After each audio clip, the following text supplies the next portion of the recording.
মায়েরা বোনেরা, আপনাদের কান দুটো খরগোশের মতো খাড়া করে আমার মাইকের দিকে খেয়াল করেন। কি আমরা বলছি, কি বলার চেষ্টা করছি সেটা শুনুন। যদিও নারীদের উদ্দেশ্যে কথা, আপনারাও বঞ্চিত হবেন না। আপনাদের ঘরে মা আছে, বোনেরা আছে, অনেক ইয়াং ছেলেরা আসছো, এখনো বিয়ে করো নাই, তো তোমাদেরও কাজে লাগবে। কেউই মাহরুম হবে না ইনশাআল্লাহ। তো মাঝে মাঝে সুবহানাল্লাহ আলহামদুলিল্লাহ যদি আমি বলতে বলি, সামনে যারা আছো তোমরাই বলবা, পুরুষরাই বলবেন, নারীরা আওয়াজ করে আবার লিল্লাহে তাকবীর আল্লাহু আকবার বলার কোনো প্রয়োজন নাই। তো আসুন আমরা আমাদের আলোচনা শুরু করি। তার আগে আমরা আল্লাহর দরবারে শুকরিয়া জানাই যে আল্লাহ তাআলা আজকে হিলফুল ফুজুল ইসলামী যুব সংগঠনের আয়োজনে চমৎকার একটি মহিলা সমাবেশের আয়োজন তারা করেছে। আমি সব সময় আমার শ্রোতাদেরকে এই কথাটা বোঝানোর চেষ্টা করি যে নারীদেরকে সুযোগ করে দেয়া দরকার।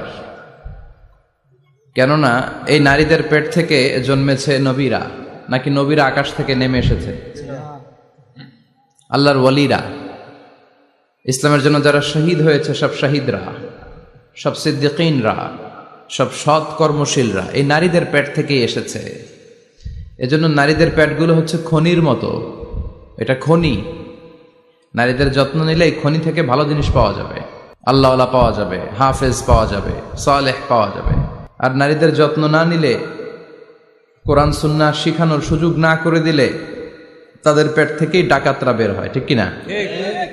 এই যে যত ডাকাত, সন্ত্রাস, চাঁদাবাজ পৃথিবীতে এসেছে, এরাও এসেছে নারীদের পেট থেকেই। এজন্য বলা হয়, বাপ ভালো তার বেটা ভালো তাই, মা ভালো তার জি, গাই ভালো তার দুধ ভালো রে, দুধ ভালো তার ঘি। গাই ভালো তো দুধ ভালো, দুধ ভালো তো ঘি ভালো, মা ভালো তো মেয়ে ভালো, বাপ ভালো তো বেটা ভালো। কথা বুঝতে পেরেছেন? এজন্য নারীদেরকে সুযোগ করে দেওয়া উচিত। তারা যদি কোরআন সুন্নাহ জানে, তাহলে ঘরের মধ্যে কোনো শিরকের ছোঁয়া থাকবে না। আর নারীরাই যদি বিপদগামী হয়, ওই ফ্যামিলিটা বিপদগামী হয়ে যায়। এজন্য আসুন আমরা আল্লাহর দরবারে শুকরিয়া জানাই যে আল্লাহ তাআলা আমাদেরকে আজকে এই মহিলা সমাবেশে আসার বসার তৌফিক এনায়েত করলেন। আমরা আল্লাহর দরবারে শুকরিয়া জানাই। আমরা পড়ে নিচ্ছি কালিমাতুশ শুকর, আলহামদুলিল্লাহ। ছেলেরা আরো আওয়াজ করে পড়েন, ছেলেরা আলহামদুলিল্লাহ। আমরা আল্লাহর কাছে কামনা করছি যে আল্লাহ তাআলা শেষ পর্যন্ত যেন আমাদেরকে এই প্রোগ্রামে উপস্থিত থাকার তৌফিক এনায়েত করে এবং এই প্রোগ্রামের সর্বোচ্চটা যেন আমরা নিয়ে যেতে পারি। আল্লাহ তুমি তৌফিক দাও। আজকের এই প্রোগ্রামটাকে তুমি আমাদের নাজাতের ওসিলা বানাও। সম্মানিত ভাইয়েরা, আমি ছোট্ট একটা আয়াত তেলাওয়াত করেছি, ওয়াকারনা ফি বুয়ুতিকুন্না ওয়ালা তাবাররাজনা তাবাররুজাল জাহিলিয়াতিল উলা। আমার আগের আলোচক মিজানুর রহমান আতিকি সাহেবে দেখলাম এই আয়াতটি পরেই খুতবা শুরু করেছেন। ওয়াকারনা ফি বুয়ুতিকুন,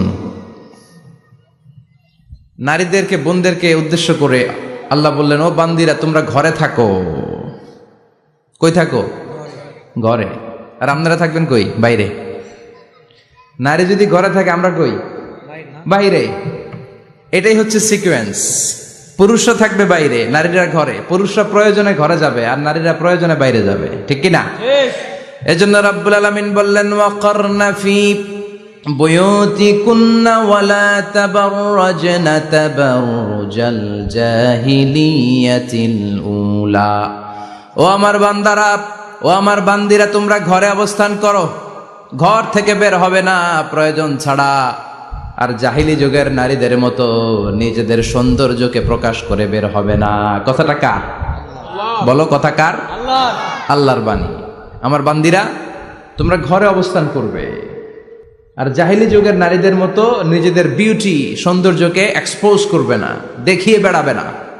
ঘরের মধ্যে তোমাদের অবস্থান। তার মানে নারীর মূল আবাস কেন্দ্র হলো ঘর। পুরুষ থাকবে বাইরে। পুরুষ কাজ করতে যাবে, চাকরি করতে যাবে, সমাজে নেতৃত্ব দিতে যাবে, রাতের বেলা বিশ্রামের জন্য ঘরে আসবে। আর নারী সারাদিন সারা সময় ঘরে থাকবে, ডাক্তারের কাছে যাওয়ার জন্য ঘরের বাইরে যাবে, জরুরি প্রয়োজনে ঘরের বাইরে যাবে, ঠিক কিনা? তাহলে ঘরটা বেসিক্যালি নারীদের। ঘর নারীদের দখলে, আর বাহিরটা আমাদের দখলে। এটা হচ্ছে আল্লাহর দেয়া সিকোয়েন্স। সুবহানাল্লাহ পড়েন। কিন্তু নারীরা এখন ঘর থেকে বাইরে বেরোতে শুরু করেছে। আল্লাহ সিকোয়েন্স দিলেন, নারী থাকবে ঘরে, পুরুষ বাইরে। আমরা উল্টায় ফেলছি। এখন আমরা থাকি ঘরে, নারীরা চলে গেছে বাইরে। এজন্য জ্বালা যন্ত্রণা ফ্যামিলির ভিতরে বেশি না কম? আমি বলে থাকি যে নারীরা দুই জায়গায় খুব বেশি যায়, হুমড়ি খেয়ে পড়ে। এক যায় বাজারে, দুই যায় মাজারে, ঠিক কিনা? মাজারে যায় অনেক, ছেলে নাই মেয়ে নাই, ভাবে যে মাজার থেকে সন্তান পাওয়া যায়, এরকম আছে না নাই?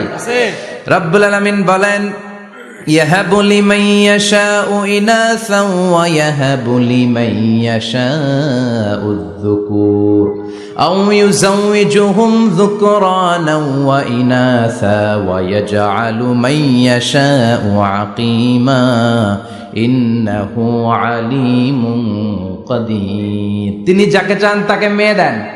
আগে মেয়ের কথা বললেন, আগে ছেলে বলে নাই। তার মানে মেয়ের ভিতরে বরকত বেশি না কম? বেশি। আল্লাহ যাকে চান তাকে মেয়ে দেন, আল্লাহ যাকে চান তাকে ছেলে দেন, আবার যাকে চান তাকে ছেলেও দেন মেয়েও দেন, আবার যাকে চান তারে ছেলেও দেন না মেয়েও দেন না। তিনি কে? আল্লাহ। এজন্য চাইতে হবে তার কাছে, মাজারে যে চাওয়া যাবে না। আমার বোনেরা খবরদার খবরদার খবরদার, মাজারে যে কিচ্ছু যাবেন না। মাজারে তো আপনাদের যাওয়ারই দরকার নাই, কারণ নারীদেরকে কবরের সামনে যে কবর জিয়ারত করতে নিষেধ করেছেন মুহাম্মদ সাল্লাল্লাহু আলাইহি ওয়াসাল্লাম। কারণ নারীরা দুর্বল চিত্তের অধিকারী হয়, রক্ত দেখলে ভয় পায়, পায় না? আমরা ভয় পাই, আমরা তো জবাই করি, আমরা কুরবানির সময় আল্লাহু আকবার, রক্ত দেখলে আমরা ভয় টয় পাই না। নারীরা রক্ত দেখলে ভিড়কে ওঠে, ওরা ভয় পায়। এজন্য পৃথিবীর কোন দেশের সেনাবাহিনীর প্রধান, চিফ ইন মিলিটারি, আপনি নারী দেখাতে পারবেন না। পৃথিবীতে এতগুলো দেশ, কোন দেশের সেনাপ্রধান নারী আছে? থাকলে আমারে জানান। কারণ এই ডিসিশনগুলো নিতে হলে অনেক বড় মাথা লাগে, অনেক সাহস লাগে, কিন্তু নারীরা রক্ত দেখলে ভয় পেয়ে যায়। সুবহানাল্লাহ পড়েন, কি ব্যালেন্স আল্লাহ করে দিলেন। এই জন্য খবরদার, মাজারে যে কিছু চাওয়া যায় না। মাজারে পড়ে থাকা ব্যক্তিটা আপনার মতোই ব্যক্তি। আল মাইয়িতু ফিল কবরি কাল গারিকু ফিল বাহরি। সাঁতার না জানা ব্যক্তি সাগরে পড়ে গেলে যেমন অসহায়, কবরে চলে গেলে মানুষ তেমন অসহায়, সে কিচ্ছু দিতে পারে না। বরং আপনি কবরের সামনে যে দোয়া করে তারে কিছু দিয়ে আসবেন, ঠিক কিনা? কথা বুঝতেছেন? এজন্য মায়েরা বোনেরা আবারও বলি, খেয়াল করে শুনবেন, মাজারে যাওয়া যাবে না, মাজার কেন্দ্রিক হওয়া যাবে না। চাইতে হবে কার কাছে? দিতে পারে একজন, তিনি কে? কেউ যেটা দেখে না দেখে কে?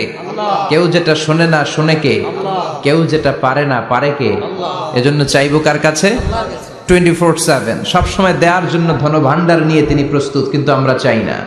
এজন্য মায়েরা যারা এতদিন মাজার কেন্দ্রিক ছিলেন, এই অভ্যাসকে আপনারা পাল্টে ফেলেন। মাজারেও যাবেন না, বাজারেও যাবেন না। জরুরি প্রয়োজনে হিজাব মেনটেন করে বাজারে যাওয়া যেতে পারে, কিন্তু এই কাজটা মূলত পুরুষদের। কাদের কথা বলেন? এজন্য আল্লাহ বললেন ওয়াকারনা ফি বুয়ুতিকুন, নারী তোমরা ঘরে থাকো। কিন্তু ঘরে না থেকে এখন বাজার কেন্দ্রিক, মাজার কেন্দ্রিক, ঘরে থাকতে চায় না। ঘরেই যে আল্লাহ কত দায়িত্ব দিয়েছে নারীদের। এক একটা ঘর এক একটা ফ্যামিলি, এক একটা ফ্যামিলি এক একটা ইনস্টিটিউশন, প্রতিষ্ঠান। আর এই প্রতিষ্ঠানের এমডি, ম্যানেজিং ডাইরেক্টর হচ্ছে এক একটা মহিলা। চিল্লা এখন ঠিক কিনা? রব্বুল আলামিন নারীদেরকে ঘরের এমডি বানালেন, বাড়ির এমডি, ম্যানেজিং ডাইরেক্টর। অনেক কিছু ম্যানেজ করতে হয়। ফুড ম্যানেজমেন্ট জানা লাগে, কুকিং ম্যানেজমেন্ট জানা লাগে, রেয়ারিং আপ দ্য চিলড্রেন জানা লাগে, ডিপ্লোমাসিও জানা লাগে। কেমন করে রান্না করবে এটা জানতে হয়, কেমন করে ঘরকে ক্লিন রাখবে জানতে হয়, কেমন করে ছেলে মেয়েকে লালন পালন করতে হবে জানতে হয়, কেমন করে স্বামীর মন জুগিয়ে শাশুড়ির মন জুগিয়ে চলতে হয় সেটাও জানতে হয়। এটার বলে ডিপ্লোমাসি। কূটনৈতিক জ্ঞান না থাকলে আরেক বাড়ির মাইয়া নতুন এক বাড়িতে যাইয়া সবার সাথে মিলেমিশে চলতে পারে? কথা কর। তো আপনার ডিপ্লোমেসি জানা লাগে, আপনার food management, cooking management, washing management, rearing up the children, চিলড্রেনদেরকে কিভাবে বড় করতে হয় এটা জানতে হয়। তো এত দায়িত্ব ধুইয়া আপনার ম্যানেজিং ডাইরেক্টরের দায়িত্ব দিয়ে আপনি বাইরে যান কেন? কথা বলেন। এজন্য আল্লাহ বললেন ওয়াকারনা ফি বুয়ুতিকুন্না, ঘরে থাকবা। ঘরে থাকলে ওই ঘরটারে বরকতময় করে দেয় কে? আল্লাহ। দেখবেন যেই ঘরে নারী থাকতে পারে না, ওই ঘরটা উস্কো খুস্কো, রুক্ষ, ভালোবাসার ছোঁয়া নাই। ওই ঘরের মধ্যে মাধুর্যতা নাই, প্রেম নাই, মমতা নাই, সব কেমন যেন অগোছালো। কারণ নারীর হাত পেলে একটা ঘর যেরকম সুন্দর হয়, নারীর হাত না লাগলে ঘরটাকে ওই রকম সুন্দর করে সাজানো যায়। মাঝে মাঝে আমরাও ঘর গুছাই, মাঝে মাঝে আমরাও ঘরকে পরিচ্ছন্ন করতে চাই, কিন্তু মেয়েরা যেমন করে সাজায় আমরা তেমন করে পারি নাকি? কথা কয় না? কথা বলেন। পারি পারি। আমরাও মাঝে মাঝে রান্না করি, মহিলা রান্না করলে যেই স্বাদ হয় আমাদেরটা ওইটা হয়। কথা বলেন। এজন্য আল্লাহ বললেন ওয়াকারনা ফি বুয়ুতিকুন্না, ঘরে থাকবা, পুরুষরা থাকবে বাইরে, তোমরা প্রয়োজনে বাইরে যাবা, আর পুরুষরা রাত্রি বেলায় বিশ্রামের প্রয়োজনে ঘরে আসবে। কার কথা? কার কথা? আবার আল্লাহ নারীদেরকে বললেন চোখ নামাও, আমাদেরকেও বললেন চোখ নামাও, তাদেরকেও বললেন চোখ নামাও। ওয়াকুল্লিল মুমিনাতি ইয়াগদুদনা মিন আবসারিহিন, ও নবী নারীদেরকে বলেন তারাও যেন পরপুরুষ দেখলে চোখ নামিয়ে রাখে। ওয়া ইয়াহফাজনা ফুরুজাহুন্না, তারা যেন তাদের প্রাইভেটসকে হেফাজত করে। ওয়ালা ইউবদিনা জিনাতাহুন্না ইল্লা মা যাহারা মিনহা, দেহের সৌন্দর্য যেন বের না করে দেয়। ওয়ালিয়াদরিবনা বিখুমুরিহিন্না আলা জুয়ুবিহিন্না, আর তাদের বুকের উপরে যেন একটা চাদর নামিয়ে দেয়। সুবহানাল্লাহ। ওড়নাটা যেন উন্নত বক্ষটা তারা ঢেকে রাখে। এখন বুকের উপরে ওড়না থাকে না, ওড়না থাকে গলায়, ঠিক কিনা? অবশ্য এইখানে যে বোনেরা আসছে এদের এই সমস্যা নাই, এরা সবাই বোরকা পরে আসছে, এদের আত্মীয় স্বজনের মধ্যে ঝামেলা থাকতে পারে। তো আপনারা যে পৌঁছে দিবেন, ওড়না থাকবে কোথায়? নারীদের বুকের উপরে ওড়না থাকবে, চাদর থাকবে, গলার মধ্যে ওড়না রাখার জন্য বলা হয় নাই। ওয়ালিয়াদরিবনা বিখুমুরিহিন্না আলা জুয়ুবিহিন্না, বুকের উপরে রাখো, নিজেকে ঢেকে রাখো, হেজাব করো। হেজাব করলে নারীর মর্যাদা বাড়িয়ে দেয় কে? সম্মানিত বোনেরা, নারী স্বাধীনতার কথা যারা বলে টেলিভিশনে, এগুলো শুনে আপনারা ভড়কে যাবেন না, এগুলো শুনে আপনারা পাগল হবেন না। মনে রাখবেন হেজাব আপনার অধিকার, হেজাব নারীর অধিকার, এটা নারীর সৌন্দর্যের প্রতীক, হেজাব নারীর আভিজাত্যের প্রতীক, হেজাব নারীর সৌন্দর্যের প্রতীক, আভিজাত্যের প্রতীক, তার রূপের প্রতীক, এটা তার অধিকার। চিৎকার করে বলেন ঠিক কিনা? কেমন করে হেজাব দেহ থেকে সরাতে হয়, কেমন করে দেহ থেকে কাপড় নামানো যায়, এটা হইল শয়তানের মিশন। এটা কি? শয়তান যখন নিষিদ্ধ ফল সাইয়েদনা আদম আর হাওয়া আলাইহিস সালামকে খাইয়ে দিল, সাথে সাথে জান্নাতের কাপড় পড়ে গেল। জান্নাতেও কাপড় খুলে দিল, দুনিয়াতেও খুলে, ঠিক কিনা? শয়তানের মিশনই এইটা, কাপড় যত কমানো যায়, কাপড় যত কমানো যায়। এজন্য খবরদার, আপনারা অনেক সম্মানিতা, খেয়াল রাখবেন পৃথিবীতে যে জিনিসের মর্যাদা যত বেশি, সম্মান যত বেশি, যেটা যত বেশি দামি, ওইটা তত বেশি প্যাকেটের ভিতরে থাকে, ঠিক কিনা? ঝিনুকের ভিতরে থাকে মতি, মতি খোলা থাকে না। স্বর্ণ অলংকার, স্বর্ণের দোকানে যখন যাবেন দেখবেন শাটারের সামনে এত বড় বড় তালা, অন্য দোকানে এত মোটা তালা নাই। আবার যেখানে গ্লাস ফিটিং করা স্বর্ণ রাখা হয়, ওইখানেও কয়েকটা লকার সিস্টেম আছে না নাই? ঘরে যখন আমরা অর্নামেন্টস রাখি, গহনা রাখি, ঘরের সবচেয়ে গোপন কক্ষের ভেতরে, গোপন আলমারির ভেতরে, গোপন সিন্ধুকের গোপন ড্রয়ারের ভেতরে কয়েকটা তালা মেরে স্বর্ণ রাখি। জোরে কোন ঠিক কিনা? 50,000 টাকার বান্ডিল নিয়ে যখন রাস্তায় বেরোই, কেউ হাতে নিয়ে বেরোয় না, এমনি দেখায় দেখা যায় না। এই যে দেখ 50,000, কখনো কাউরে 1000 টাকার নোট ধরেন, এটা 1000 টাকার নোট, কয় হাজার টাকার নোট? কথা কয় না, 1000 টাকার নোট। এটা কাউরে দেখবেন যে 1000 টাকার নোটটার এইভাবে করে এদিকে অর্ধেক আর এইভাবে এইভাবে রেখে রাস্তায় হাঁটতেছে, কোনো পাগলও হাঁটবে? কোনো পাগলও হাঁটে না, কারণ দামি জিনিস। এটার হেজাব লাগবে, এটা নেকাব লাগবে, এটাকে প্যাকেট করতে হবে, এটাকে প্রিজার্ভ করতে হবে। এজন্য যে নারীরা হেজাব করে তারা কোনোদিন ইফটিজিং এর শিকার হয় না। চিল্লায় বলো ঠিক কিনা? হেজাব যারা করে তারা বিপদে পড়ে না, কারণ হেজাব পরলে এক একটা নারীকে জান্নাতের হুর পরীর মতো লাগে, ঠিক কিনা? সম্মানে মাথাটা নিচু হয়ে আসে, তাকাতে গেলেও ভয় লাগে। আল্লাহু আকবার, কি সম্মান আল্লাহ দিলেন! এজন্য আমার মায়েরা বোনেরা, আপনাদের সম্মান রব্বুল আলামিন হেজাবের ভেতরে রেখেছে। হেজাব হচ্ছে আপনার সিকিউরিটি। হেজাব কি? এটা আল্লাহর দেয়া আপনার জন্য সিকিউরিটি। আপনি আপনার সিকিউরিটিকে নষ্ট করতে পারবেন? এজন্য ইসলাম বলে খবরদার, নারী যদি কোনো দূরের জায়গায় সফর করে, দূরের রাস্তায় সফর করে, নারী যেই তো সম্মানিত, একা একা কোনো নারী যেতে পারবে না। সিকিউরিটির দরকার আছে না নাই? বডিগার্ডের দরকার আছে না নাই? কেউ যখন বাংলার জমিন থেকে মক্কায় উমরা করতে যায়, মাহরাম পুরুষ না থাকলে তারে ভিসা দেয়, কারণ সম্মানিতা, বডিগার্ড লাগবে। জানেন এটা? মাহরাম পুরুষ যদি না থাকে, এই মাহরাম হচ্ছে বডিগার্ড। মাহরাম পুরুষ না থাকলে উমরার ভিসা হয় না, হজের ভিসা হয় না, কারণ লম্বা সফর, আর যে সফর করবে সে সম্মানিতা। সম্মানিতা নারীর জন্য সিকিউরিটির দরকার আছে না নাই? বডিগার্ড লাগবে কি লাগবে না? কি সম্মান ইসলাম আমাদেরকে দিল বুঝলামই না আমরা। আপনাদেরকে প্রোটেক্ট করার জন্য, আপনাদের সিকিউরিটি এনশিওর করার জন্য আল্লাহ তাআলা হিজাবের বিধান দিয়েছে। চিল্লায় পড়েন সুবহানাল্লাহ। এজন্য নারীর সম্মান, নারীর মর্যাদা রব্বুল আলামিন হিজাবের ভেতরে দিয়েছে। আবার নারীর মধ্যেও হিজাবের তারতম্য আছে না নাই? যাদের বয়স বেশি তাদের হিজাব কম, যাদের বয়স কম তাদের হিজাব বেশি। সুবহানাল্লাহ, কি ব্যালেন্স! কিন্তু রাস্তায় দেখবেন নানির হাতে হাত মোজা, নানি নাতনি, নানির হাত মোজা আছে, পা মোজা আছে, গায়ে বোরকা আছে দুইটা, সাথে ষোড়শী অষ্টাদশী তরুণী তন্নি যুবতী নাতনিটার বুকের মধ্যে কাপড় নাই, গলায় আছে ওড়না, আছে না নাই? তার মানে পুরাই উল্টা। দরকার ছিল নাতনির হাতে মোজা, পায়ে মোজা, দুইটা বোরকা, নানির গায়ে কাপড় না থাকলেও সমস্যা নাই। হালকা কাপড় পরে নানি বের হইছে, সমস্যা নাই।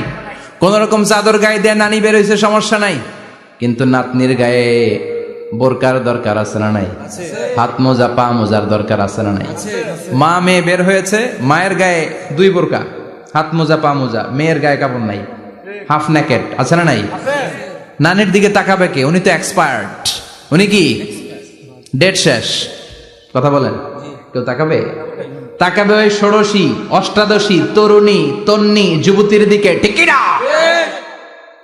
এজন্য ইসলাম বলে খবরদার, হেজাব ছাড়া বের হওয়া যাবে না, নেকাব ছাড়া বের হওয়া যাবে না। বিশ্বনবী বললেন, মা তারাকতু মিন বাদি আদাররা আলার রিজালি মিনান নিসা, আমি চলে যাব কিন্তু আমার পরে আমার পুরুষ উম্মতদের জন্য নারীর চাইতে বড় কোনো ফিতনা আমি রেখে যাই নাই।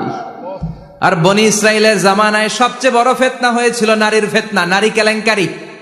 এই জন্য নারীরা, বোনেরা, আপনাদেরকে সাবধান থাকতে হবে।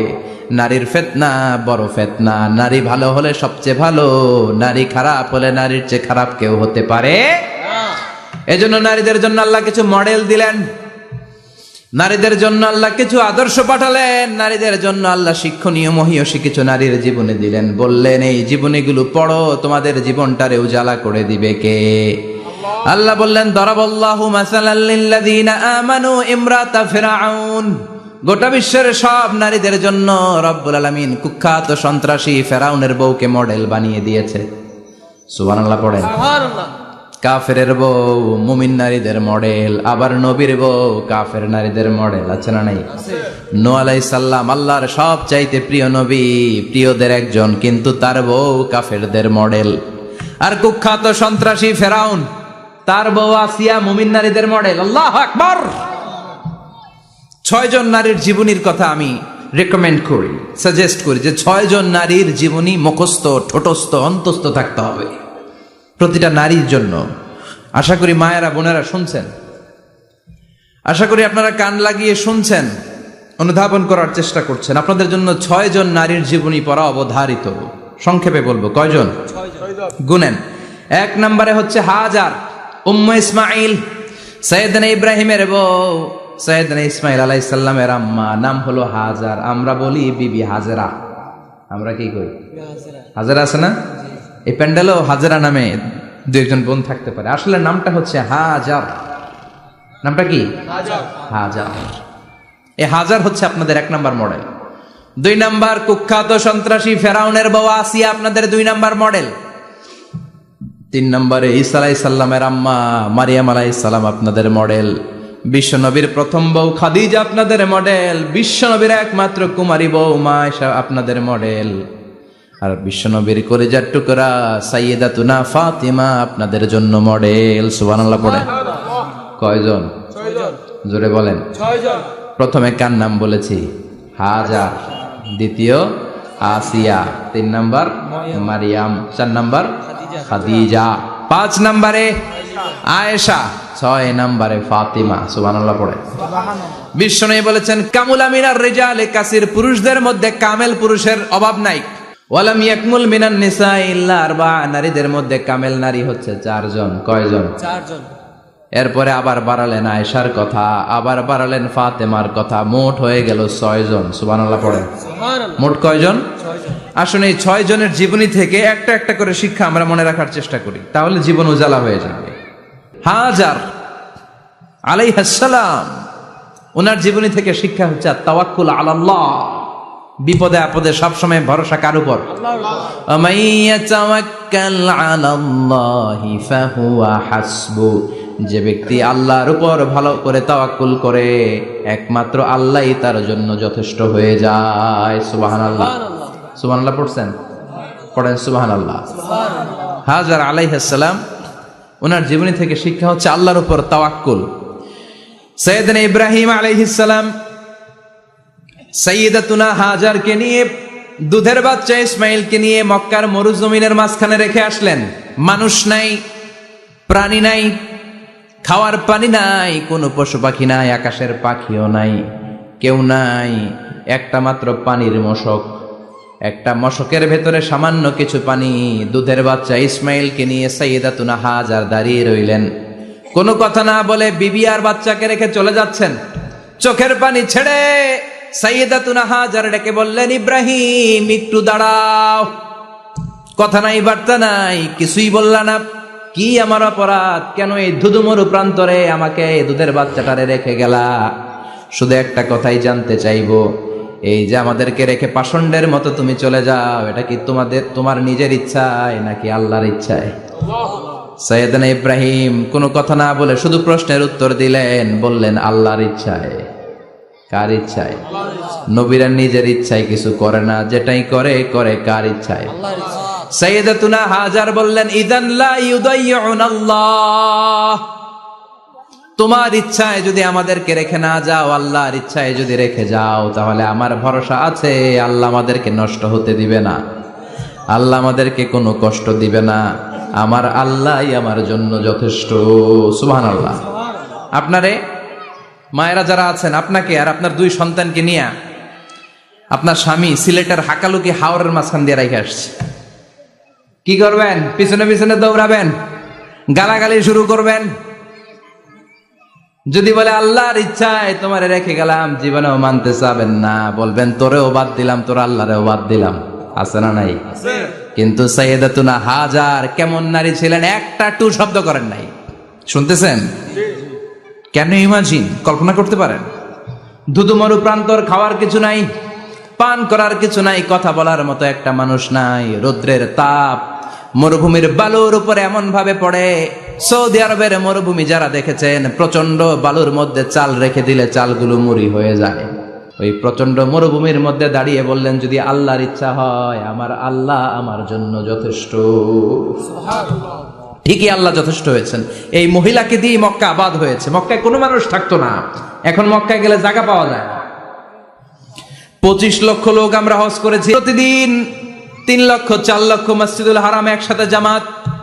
জুমার নামাজের দিন 5 লক্ষ 7 লক্ষ 10 লক্ষ হয়ে যায়। এতগুলো মানুষ আগে ছিল না। সব হলো সাইয়্যিদাতুনা হাজারের ইমানের ফসল। সুবহানাল্লাহ। এই নারী এখানে থাকলেন আল্লাহর উপর ভরসা করে, ইমানের পরীক্ষা দিতে লাগলেন। একদিনের ব্যবধানে খাওয়ার পানির মশকের পানি শেষ। ইসমাইল আলাইহিস সালামের পায়ের ধাক্কায় জমজমের পানি এলো। জুরহুম নামক একটা গোত্র যাচ্ছিল, তারা এসে ওনার হাতে মুরিদ হলো। সুবহানাল্লাহ। তারা এসে বলল, আমাদেরকে শুধু জমজমের পানি খেতে দেন, আপনি যা বলবেন সব আমরা মেনে নিলাম। শুরু হলো মক্কার আবাদ। হাজার হাজার মানুষ বাড়তে শুরু করলো, মক্কা শহরের এক্সপানশন হলো। গোটা বিশ্ব থেকে লক্ষ লক্ষ মানুষ এখন মক্কার দিকে ছুটে চিল্লায় বলেন ঠিক কিনা? এজন্য আমার মায়েরা অনেক লম্বা জীবনী, তার একটা ঘটনাই বললাম। সাইয়্যিদাতুনা হাজার, ওনার জীবনী থেকে আমার মায়েদের বোনেদের জন্য শিক্ষা, তাওয়াক্কুল আলাল্লাহ।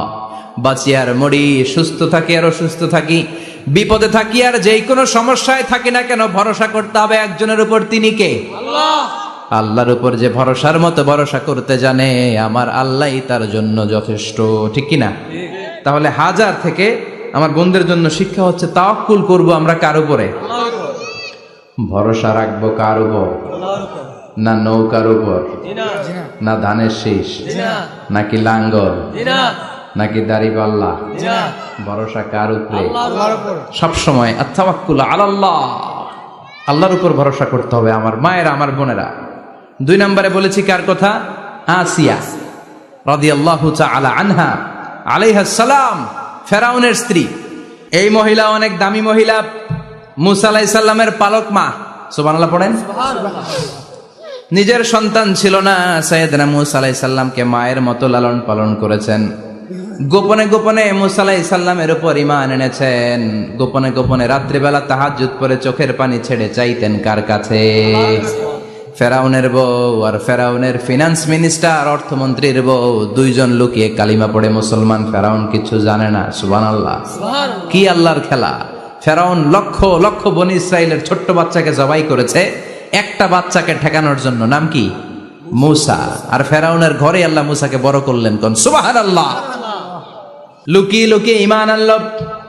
ফেরাউনের বউ আসিয়া, অর্থমন্ত্রীর বউ, দুইজন মিলে ফেরাউনের কাছে ঘটনা পৌঁছে গেল, খবর পৌঁছে গেল। ফেরাউন ডেকে পাঠালো।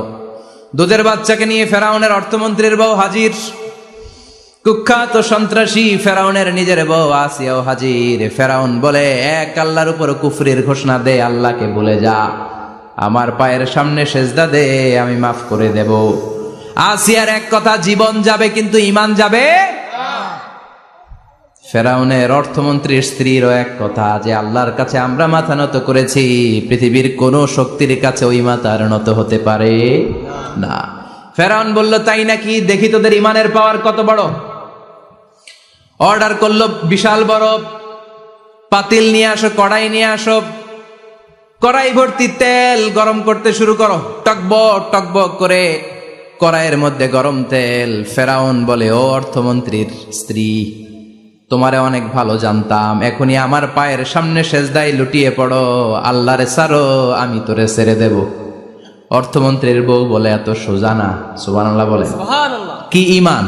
ঈমানের পথে অবিচল থেকে আমার মরণ যেন হয়, তোমারই কাছে মিনতি আমার, তোমারই কাছে মিনতি আমার, মহামহিম দয়াময়, ঈমানের পথে অবিচল থেকে আমার মরণ যেন হয়। পড়েন আমিন।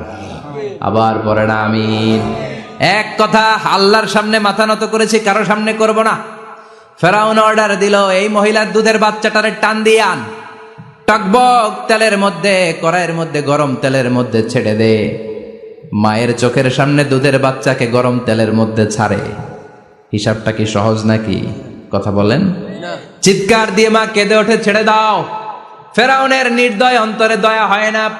দুধের বাচ্চাটারে তেলের মধ্যে ছেড়ে দেওয়ার পরে মুহূর্তের মধ্যে ছেলেটা রোস্ট হয়ে যায়। কিন্তু ছেলেটা হাত উঁচু করে ডেকে বলে, মা ভয় পেও না, তোমরা দেখো টকবগে কড়াইয়ের ভেতরে তেল, আসলে মা এটা আগুন না, এটা জান্নাতের বাগান। ও মা, ফেরাউনের দিকে তাকাস না রে মা, আমার মতো দৌড় দিয়ে তেলের মধ্যে ঝাঁপ দে। আল্লাহু আকবার। ফেরাউনের অর্থমন্ত্রীর বউয়ের ঈমান দ্বিগুণ হয়ে যায়, 3 গুণ হয়ে যায়। সে বলে, ফেরাউন, গোটা পৃথিবীটারে এক পাশে করতে পারবি, কিন্তু আমার মাথাটা তোর পায়ের সামনে নোয়াতে পারবি? ফেরাউনের অর্থমন্ত্রীর ওই স্ত্রীকে বাচ্চার পরে ওই তেলের মধ্যে ঢেলে দেওয়া হলো। ওই মহিলাটাও রোস্ট হয়ে যায়। বাকি রইল ফেরাউনের বউ আসিয়া। কি নাম? আসিয়া কিন্তু দৃশ্যটা দেখেছে, চাক্ষুষ মৃত্যু দেখেছে দুইজনের। ফেরাউন বলে, আসিয়া, কত অন্তরঙ্গ সম্পর্ক আমাদের, আজীবন কত ভালোবাসা ছিল, কত খুনসুটি ছিল, কিন্তু আমার পায়ের মধ্যে সেজদা দিয়ে প্রমাণ কর তুই আমারে ভালোবাসিস। আসিয়ারও একই কথা, জীবন দিব কিন্তু ঈমান দিব না। ফেরাউন বলল, তোকেও আমি ছাড়বো না, তোকে আমি উলঙ্গ করব। হাজার হাজার মানুষের সামনে আসিয়ার কাপড় টেনে নেওয়া হলো, তক্তার মধ্যে শুইয়ে তক্তার মধ্যে হাতে পায়ে পেরেক মারা হলো। হাতের এই পাশ দিয়ে পেরেক ঢুকে ওই পাশ দিয়ে বেরোয়, তক্তার এ পাশ দিয়ে ঢুকে ও পাশ দিয়ে বেরোয়, ফিনকি দিয়ে রক্ত বের করে। আসিয়া সহ্য করতে না পেরে ডেকে বলে, আল্লাহ, ফেরাউন থেকে তুমি আমারে বাঁচাও। এই দোয়াটা সূরাতুত তাহরিমে আল্লাহ সরাসরি কোট করেছেন, রব্বিবনিলি ইনদাকা বাইতান ফিল জান্নাহ। ও আল্লাহ মালিক, তোমার পাশে জান্নাতে একটা ঘর বানায়া দিও। এরকম একটা সঙ্গীত আছে না নাই? এই সঙ্গীতটা সরাসরি সূরাতুত তাহরিম আসিয়ার দোয়া থেকে কোট করা হয়েছে। পড়েন সুবহানাল্লাহ। মালিক তুমি জান্নাতে তোমার পাশে আমায় একটি ঘর বানিয়ে দিও, একটি ঘর বানিয়ে দিও সে বিভীষিকাময় মহাদিনে, তোমার প্রতিবেশী করে নিও মালিক তুমি জান্নাতে তোমার পাশে আমায় একটি ঘর বানিয়ে দিও, একটি ঘর বানিয়ে দিও। আল্লাহু আকবার। সেই 5000 বছর আগের দোয়া আজও আমরা তাফসীর মাহফিলে গান বানিয়ে বলি। 5000 বছর আগের কথা আজও আমরা কোরআনের আয়াত হিসেবে পড়ি। আল্লাহু আকবার। কি মাকবুল হয়েছেন মহিলাটা আল্লাহর দরবারে। আল্লাহরে বললেন, আল্লাহ শুধু তোমার ইবাদতের কারণে আজকে আমার এমন দশা উলঙ্গ হওয়া লাগলো, আমার হাতে পায়ে পেরেক ঠোকা হলো, আল্লাহ এখন গরম তেলের মধ্যে ছেড়ে দেয়া হবে, তুমি বাঁচাও। আল্লাহ বললেন, জিব্রাইল আমার জান্নাতটারে আসিয়ার চোখের সামনে তুলে ধর। আমার আসিয়া দুনিয়ার বুকে থেকে জান্নাত দেখে দেখে আমার মেহমান হয়ে আমার কাছে আসবে। আসিয়াকেও গরম তেলের মধ্যে ফেলে দেয়া হলো। দুনিয়ার বুকে থেকে জান্নাতের নমুনাটা দেখতে দেখতে সাইয়েদাতুনা আসিয়া আল্লাহর কাছে চলে গেলেন। পড়েন আল্লাহু আকবার। এজন্য ঈমানের পথে অবিচল থেকে আমার মরণ যেন হয়। পড়েন আমিন। তাহলে আসিয়ার জীবনী থেকে আমার মায়েদের জন্য শিক্ষা হলো, ঈমান ছাড়া যাবে না, বেঈমান হয়ে মরা যাবে না, মাজারে গিয়ে মুশরিকাদের কাতারে নাম তোলা যাবে। ওই মায়েরা ঈমান কেমন করে রক্ষা করবেন? ঈমান কত বড় দামি জিনিস। ঈমান একজন নারীর মর্যাদা আল্লাহর কাছে কত বাড়িয়ে তোলে। আসিয়ার জীবনে এই শিক্ষাটা আছে না নাই? কথা কম বোঝা যায়? বোঝা যায়। তাহলে প্রথমে জানলাম কার কথা? হাজারের কথা। হাজারার জীবনী থেকে শিক্ষা ছিল তাওয়াক্কুল করতে হবে একজনের উপর, তিনি কে? আল্লাহ। আসিয়ার জীবনী থেকে আমরা কি শিখলাম? ঈমান রক্ষা করতে হবে। জীবন যাবে, ঈমান যাবে, জীবন যাবে, ঈমান যাবে। 3 নম্বরে মারিয়াম আলাইহিস সালাম, আজীব একটা মহিলা, স্বামী ছাড়া তার পেটের ভেতরে সন্তান দিয়েছে কে? আল্লাহ। আবার উনার নামে কোরআনে একটা সূরা দিয়েছে কে? আল্লাহ। কি নাম? সূরাতু মারইয়াম। কাফ হা ইয়া আইন সাদ, যিকরু রাহমাতি রাব্বিকা আবদাহু যাকারিয়া। আল্লাহু আকবার। কি সুন্দর সূরা, কি অন্তমিল, কি চমৎকার ঘটনার বর্ণনা। উনার নামেও সূরা, উনার ফ্যামিলির নামেও সূরা। উনার আব্বার নাম ইমরান, মায়ের নাম হান্না বিনতে ফাফুজ। উনাদের ফ্যামিলিটা আল্লাহর কাছে এত প্রিয়, আল্লাহর একটা সূরা দিলেন ইমরানের পরিবারের সূরা। কোন সুবহানাল্লাহ। কোরআনের 3 নাম্বার সূরা, সূরাতু আলে ইমরান। কি নাম? সূরাতু। আবার কোরআনে আল্লাহ ওনাকে বলেছেন সিদ্দিকা, মানে সত্যবাদী নারী। আবার আল্লাহ বলেছেন ওয়ালাইসা যাকারু কাল উনসা, এটা এমন মেয়ে কোন পুরুষ এই মেয়ের মতো হতে পারে? ওনার মা হান্না বললেন, আল্লাহ আমার পেটে ছেলে না মেয়ে আমি জানি না। যখন মারিয়াম পেটে, আল্লাহ ছেলে হোক মেয়ে হোক বাইতুল মুকাদ্দাসের খাদেম হিসেবে তুমি কবুল করে নাও। আমার পেটে যা আছে তোমার জন্য মানত করে দিলাম। কিন্তু ভূমিষ্ঠ করার পরে দেখে মাইয়া, ভূমিষ্ঠ করার পরে দেখে কি? মেয়ে। ভাবছিল ছেলে, ছেলে হইলে খাদেম হবে, এখন মেয়ে। আল্লাহ বলে চিন্তা করো না, সাধারণ মেয়ে না। ওয়ালাইসা যাকারু কাল উনসা, এটা এমন মেয়ে কোন ছেলেরাও এই মেয়ের মতো হতে পারে। এই মেয়েকে দিয়ে দেওয়া হলো Baitul Maqdis, one of the major 3 mosques in Islam. ইসলামের সর্বশ্রেষ্ঠ 3টা মসজিদের একটা। এই বাইতুল মুকাদ্দাসের খাদেমা ছিল উনি। মসজিদ ক্লিন করত আর ইবাদত করত, ইবাদতে মশগুল হয়ে থাকতো, পাগল পাড়া হয়ে থাকতো, চক্ষু বন্ধ করে আল্লাহর কথা স্মরণ করত। মর্যাদা আল্লাহ এত বাড়িয়ে দিলেন, আনসিজনাল যত জান্নাতি ফল সব সামনে এসে হাজির হয়ে যেত। ওনার খালু জাকারিয়া এসে বলতেন, আন্না লাকে হাদা, ও মারিয়াম এই ফল তো এই সিজনে ফিলিস্তিনে নাই, পাইলা কই? তিনি বলতেন, হুয়া মিন ইনদিল্লাহ, রব্বুল আলামিন জান্নাত থেকে ফলের ব্যবস্থা করেছে। কোরআন সাক্ষী, আন্না লাকে হাদা, কোত্থেকে এই ফ্রুট পাইলা? আনসিজনাল, এটা তো এখানে নাই। উনি বললেন, হুয়া মিন ইনদিল্লাহ, ইন্নাল্লাহা ইয়ারযুকু মান ইয়াশাউ বিগাইরি হিসাব, আল্লাহ এরকম যারে চায় বিগাইরি হিসাব রিজিক দিয়ে থাকে। সুবহানাল্লাহ বলেন। সব সময় আল্লাহর ইবাদত, সব সময় তাহাজ্জুদ, সব সময় জিকির করতেন লা ইলাহা লা ইলাহা ইল্লাল্লাহু মুহাম্মাদুর রাসূলুল্লাহ। ওনার পুরো জীবনের কোন মুহূর্ত আল্লাহর জিকির থেকে খালি যায় নাই, সব সময় ইবাদতে মশগুল, সব সময় কি। তার মানে মারিয়ামের জীবনী থেকে আমাদের শিক্ষা, আমার মায়েরা বোনেরা ইবাদতে মশগুল থাকতে হবে। কিন্তু দুর্ভাগ্যজনক হলেও সত্যি, আমার বোনেরা জি বাংলা নিয়ে মশগুল থাকে। ওনারা মশগুল থাকে ঠিকই, তবে ইবাদত নিয়ে না। কি নিয়ে? কথা কন। জি বাংলা কি এখনো দেশে চলে? স্টার জলসা এগুলো চলে, কিরণমালা, এই সিরিয়ালগুলো চলে। নতুন সিরিয়াল আসছে, নাম কত কয়েকটা, ওয়াজ মাহফিলে বলা লাগবে আমাদের। কি নাম, কি চলে এখন জানো না তুমি? সর্বনাশ, পাগলের মতো মহিলাগুলো বসে থাকে, রাতে দেখতে না পারলে সকালে কাজা কাফার আদায় করে। আছে না নাই? কাজা আদায় করে ফেলে সকালে। খবরদার, জি বাংলা, স্টার জলসা, হিন্দি মুভি নিয়ে মশগুল থাকা যাবে না আমার বোনেরা। আপনিই পারেন আপনার ফ্যামিলিটারে জান্নাতে ফ্যামিলি বানাতে, আপনিই পারেন পরিবারটারে শান্তিময় করতে। নারী ভালো তো পরিবার ভালো। এজন্য মারিয়াম আলাইহিস সালামের জীবনী থেকে আমার বোনদের জন্য শিক্ষা, ঘরের সব কাজ শেষে অবসর যেই সময়টা পাবো ইবাদতে মশগুল হয়ে যাব, ঠিক কিনা? ইবাদতে মশগুল থাকার দরকার আছে না নাই? তাহলে মারিয়ামের মতো আপনাদের মর্যাদাও বাড়িয়ে দিবে কে? কয়জনের জীবনী গেল, আর বাকি কয়জন শুনবেন? কষ্ট হচ্ছে? এরপরে বিশ্বনবীর প্রথম বউ খাদিজা। কি সুন্দর নাম, খাদিজা বললে ভালো লাগে না? প্রথম নারী যিনি কালিমা পড়ে ইসলাম ধর্ম গ্রহণ করেছেন, আমাদের আম্মা জান।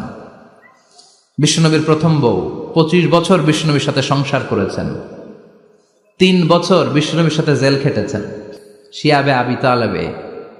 কেমন বউ? জামাইও জেলখানায়, বউ জেলখানায়। বিশ্বনবীর সবগুলো বাচ্চা সন্তান, ছেলে মেয়ে এই মহিলার গর্ভ থেকে এসেছে, একজন ছাড়া, ইব্রাহিম।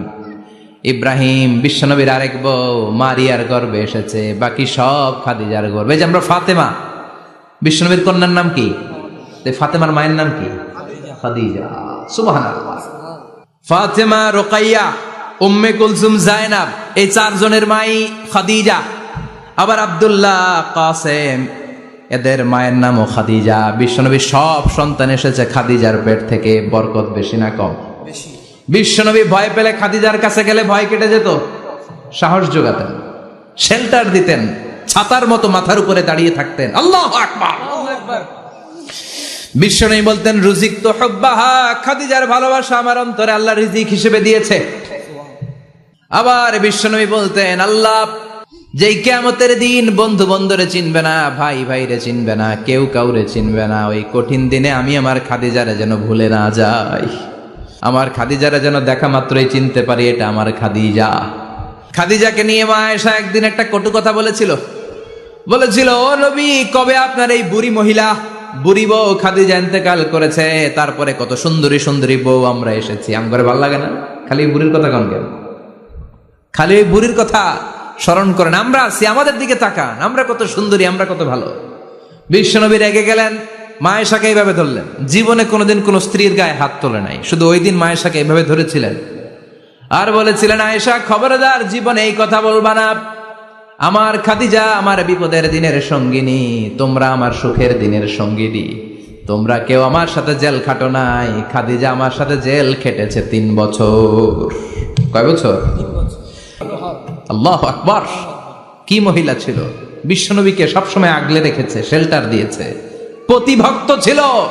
খাবার নিয়ে বিশ্বনবীর জন্য এদিক সেদিক যেতেন, বিশ্বনবী না আসলে খেতেন না। বিশ্বনবীকে কলিজার চাইতো বেশি ভালোবাসতো, পতি যা বলবে তাই শুনতো। ও মায়েরা, খাদিজাতুল কুবরার জীবনী থেকে আপনাদের জন্য শিক্ষা হলো প্রতিভক্তি। কি ভক্তি? এখন প্রতিভক্তি নাই, আমরা করি নারী ভক্তি। এখন নারী নির্যাতন কমে গেছে বাংলাদেশে, বেড়ে গেছে পুরুষ নির্যাতন। কথা কন। এখন আমরা ভক্তি করা লাগে, আমরা ভক্তি না করলে ঘরে খাওয়ান নাই, এরকম ঝামেলা আছে না নাই? কথা বলেন। আপনাদের নাগাইশের মহিলারা অনেক ভদ্র, নাগাইশের মহিলারা নিশ্চয়ই পতিকে অনেক ভক্তি করে। মায়েরা, বোনেরা, আপনার স্বামী যদি আপনার উপর নাখোশ থাকে, আপনার এবাদত আপনাকে বাঁচাতে পারবে না। বিশ্বনবী ফাতেমাকে বললেন, ফাতেমা তুমি বিশ্বনবীর মেয়ে হতে পারো, কিন্তু আলী যদি তোমার উপর নাখোশ থাকে তোমার সব শেষ, সব শেষ। আবার বিশ্বনবী বললেন, আমি যদি এক আল্লাহ ছাড়া কারো সামনে মাথাটা নত করার বিধান দিতাম, এক আল্লাহ ছাড়া যদি কাউকে সেজদা করতে আমি বলতাম, আমি দুনিয়ার সব নারীদের বলতাম স্বামীর পায়ে সেজদা দিয়ে পড়ে থাকো। কি সম্মান আল্লাহ দিলেন স্বামীকে। আপনার জান্নাত আপনার স্বামীর ভেতরেই। স্বামীকে সন্তুষ্ট করেন, স্বামীর আনুগত্য করেন, দেখবেন ফ্যামিলিটা সুন্দর হবে। আর স্বামীরা স্ত্রীদেরকে ভালোবাসেন, স্ত্রীদেরকে ভালোবাসার গল্প শোনাবেন, দামি দামি শাড়ি কিনে দিবেন, স্ত্রীর সাথে প্রেম নিবেদন করেন, ভালোবাসা নিবেদন করেন, সংসারটারে শান্তিপূর্ণ করে দিবে কে? তার মানে খাদিজাতুল কুবরার জীবনে থেকে শিক্ষা কি? বললা গেছি কি শিক্ষা? প্রতিভক্তি। কি ভক্তি? স্বামীকে ভক্তি করা লাগবে, তা না হলে জান্নাত নাই। এরপরে বিশ্বনবীর একমাত্র কুমারী বউ নাম কি? আয়েশা। বিশ্বনবী বললেন, উরিতুকি ফিল মানামি সালাসা লায়াল। আয়েশা, বিয়ের আগে তোরে কিন্তু আমি 3 বার স্বপ্নে দেখছিলাম। সুবহানাল্লাহ কইবেন না? বড্ড খুশি হয়ে গেলেন আয়েশা। এরপরে বললেন, 3 বার স্বপ্ন দেখার পরে তোমার ব্যাপারে মনের মধ্যে কেমন কেমন যেন ভালো লাগে। তারপরে একটা ছোট্ট কাগজের মধ্যে, জান্নাতি কাগজ, রেশমি কাপড়ের মধ্যে তোমার চেহারাটা এনে জিব্রাইল বললেন, দেখেন নবী কেমন লাগে? আমি কইলাম ভালো লাগে। কার মেয়ে? আপনার বন্ধু আবু বকরের মেয়ে, বিয়ে করবেন নাকি? বিশ্বনবী বললেন, ও জিব্রাইল তুমি যদি ঘটক হও, আল্লাহ যদি হয় কাজী, আমি মুহাম্মদ বিয়েতে রাজি। সুবহানাল্লাহ, সুবহানাল্লাহ পড়েন। বিয়ে হয়ে গেল, কিন্তু ঘরে দামি ফার্নিচার নাই, টাকা পয়সাও তেমন নাই, কিন্তু আছে খালি সুখ। আছে কি? যেটা টাকা দিয়ে কিনা যায়। টাকা দিয়ে বাড়ি কিনা যায়, গাড়ি কিনা যায়, সুখ কিনা যায় নাকি?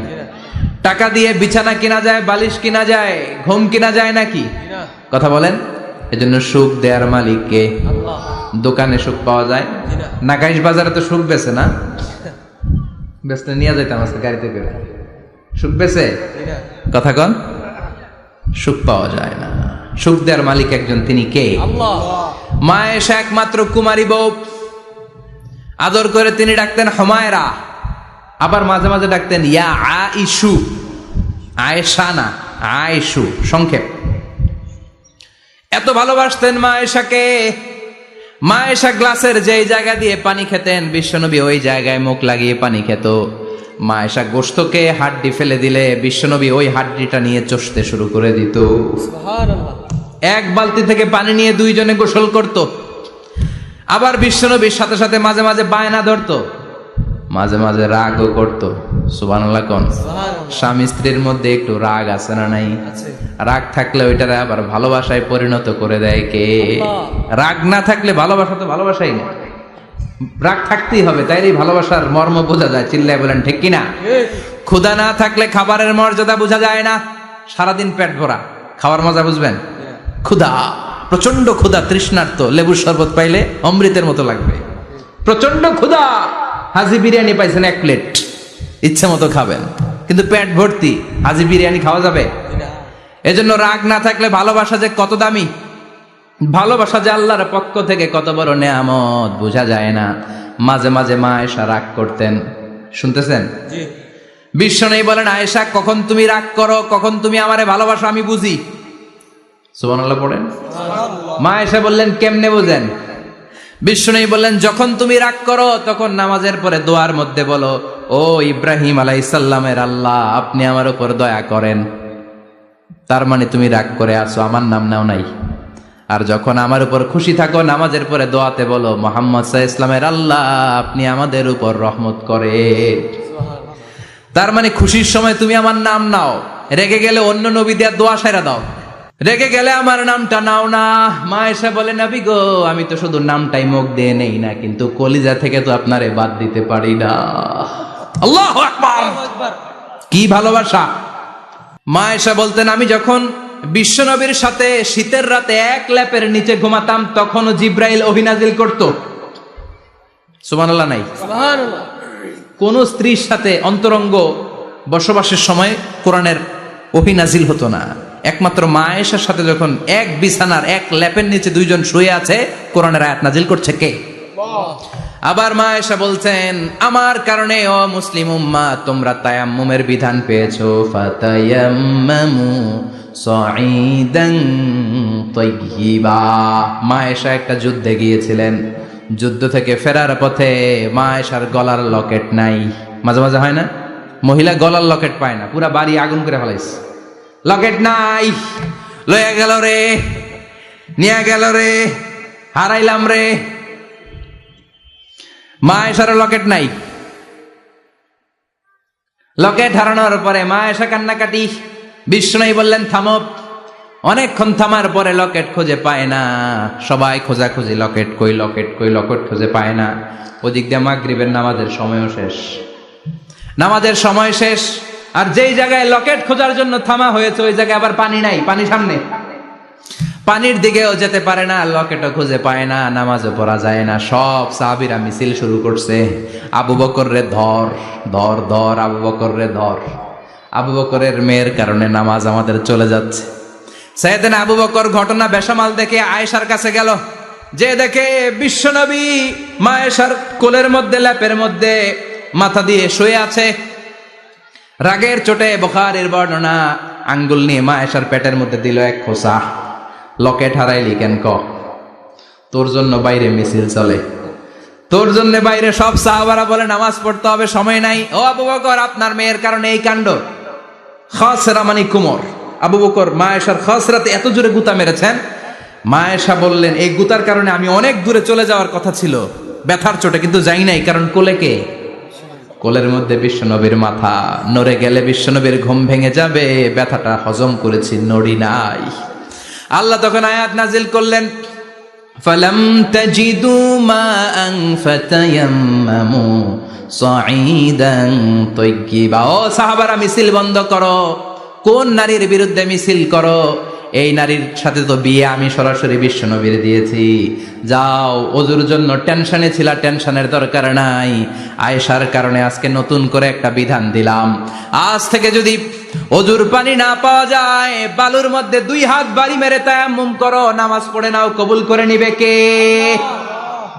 এই মা আয়েশার লকেট হারানোর কারণে তায়াম্মুমের বিধান নাজিল হয়েছে। কোন সুবহানাল্লাহ। সে বলতেন, ও উম্মতেরা জেনে রাখো, যে তায়াম্মুম করো এটা কিন্তু আমার কারণে পাইছো। সুবহানাল্লাহ কোন। আবার মা আয়েশা বলতেন, আমার কোলে মাথা রেখে বিশ্বনবী শেষ নিঃশ্বাস ত্যাগ করেছে, আবার আমার ঘরের মধ্যেই বিশ্বনবীর কবর। সুবহানাল্লাহ। বিশ্বনবীর কবরটা কিন্তু মা আয়েশার ঘরের মধ্যে। এখনো বিশ্বনবীর কবর যেই জায়গায়, এই জায়গায় মা আয়েশার ঘর ছিল। সুবহানাল্লাহ কোন। 2210টি হাদিস বর্ণনা করেছেন। কত? কথা কেন? 2210টা ফ্যামিলির হাদিস বর্ণনার জন্য মা আয়েশাকে আল্লাহ তাআলা বিশ্বনবীর ট্যাপ রেকর্ডার বানিয়ে পাঠিয়েছেন। যাই বিশ্বনবী বলতেন ট্যাপ রেকর্ডের মতো রেকর্ড করে সব সাহাবীদের কাছে বর্ণনা করতেন। কত কবিতা উনি নিজে জানতেন, নিজেই জানে না। কত মাসালা যে জানতেন তার কোনো হিসাব নাই। ইলমুল ফারায়েজ, বাপ মরলে ছেলে মেয়ে থাকলে কে কতটুকু সম্পদ পাবে, মা আয়েশার চেয়ে এই বিধান মদিনায় কেউ জানতো না। বিশ্বনবীর ইন্তেকালের পরে সাহাবাদের মধ্যে কোনো মাসালা নিয়ে কনফিউশন হলে সব সাহাবারা আম্মা জান আয়েশার কাছে এসে সলিউশন নিয়ে যেতেন। সুবহানাল্লাহ কোন। বিশ্বনবী যা বলেছেন সব মুখস্থ রেখেছেন, সব জ্ঞানের কথা ছড়িয়ে দিয়েছেন, সব সময় পড়াশোনা করতেন। সুবহানাল্লাহ। তার মানে মা আয়েশার জীবনী থেকে আপনাদের জন্য শিক্ষা হচ্ছে জ্ঞানার্জন, জ্ঞানানুরাগী হতে হবে। কি হতে হবে? জ্ঞানানুরাগী। বুখারীর বঙ্গানুবাদ পাওয়া যায়, কোরআনের বঙ্গানুবাদ পাওয়া যায়, ইসলামিক অনেক ভালো ভালো রাইটারের বই পাওয়া যায়, ঠিক কিনা? এগুলো পড়ার দরকার আছে না নাই? অনেকে বলে, হুজুর আমার ছেলেটা মোবাইল ছাড়া কিছু বোঝে না। কি কয়? মোবাইল ছাড়া কিচ্ছু বোঝে না। হুজুর মোবাইল দিলে ঠান্ডা, মোবাইল নিলে কান্দে, এরকম আছে না নাই? এর কারণ হাজব্যান্ড ওয়াইফ দুইটার কাছে সবসময় মোবাইল। কথা কন। বাবার কাছেও মোবাইল, মায়ের কাছেও মোবাইল, তো ছেলে মোবাইলের জন্য কাঁদবে না তো কি করবে? বাবার হাতেও যদি বই থাকে, মায়ের হাতেও যদি বই থাকে, ছেলে মোবাইল চাবে নাকি? ছেলেও চাবে বই, ছেলে চাবে কি? কথা বুঝতে পেরেছেন? এজন্য জ্ঞান অনুরাগী হতে হবে মা আয়েশার মতো। মা আয়েশা 2210টা হাদিস মুখস্থ করেছে, আপনি কয়টা করছেন? উনি পারলে আপনি পারবেন না কেন? মায়েরা শুনতেছেন তো? আশা করি আপনারা শুনতেছেন। তাহলে মা আয়েশার জীবনী থেকে আমরা শিক্ষা পেলাম জ্ঞান চর্চা করতে হবে। সর্বশেষ কোন নারী? কথা কন। ফাতিমা রাদিয়াল্লাহু তাআলা আনহা, বিশ্বনবীর কলিজার টুকরা। চাচাতো ভাই আলীর সাথে বিয়ে হলো। আলী যখন প্রস্তাব দিল ফাতেমার কাছে, যে বলে, ও ফাতেমা রাজি আছো কিনা? চুপচাপ, কথা কয় না। বিশ্বনবী বুঝলেন রাজি, দুইজনকে বিয়ে পড়িয়ে দিলেন। বিয়ে পড়িয়ে দুইজনকে দাঁড় করিয়ে দিয়ে বিশ্বনবী অজু করলেন। অজু করার পরে সামান্য কিছু অজুর পানি ছিল, আলীর মাথার মধ্যে ছিটিয়ে দিলেন, বরকতের পানি। সুবহানাল্লাহ কইবেন না? সুবহানাল্লাহ। অজু করে সাইয়েদনা আলীর মাথার মধ্যে ছিটিয়ে দিলেন আর দোয়া করে দিলেন, বারাকাল্লাহু লাকুমা ওয়া বারাকা আলাইকুমা ওয়া জামাআ বাইনাকুমা ফি খাইর। আল্লাহ তোমাদের দুইজনকে বরকত দিয়ে দাম্পত্য জীবন শুরু করার তৌফিক দান করুক। আবার দোয়া করলেন, আল্লাহুম্মা বারিক লাহুমা ফি বিনাইহিমা, ওদের সম্পর্কে বরকত দেন।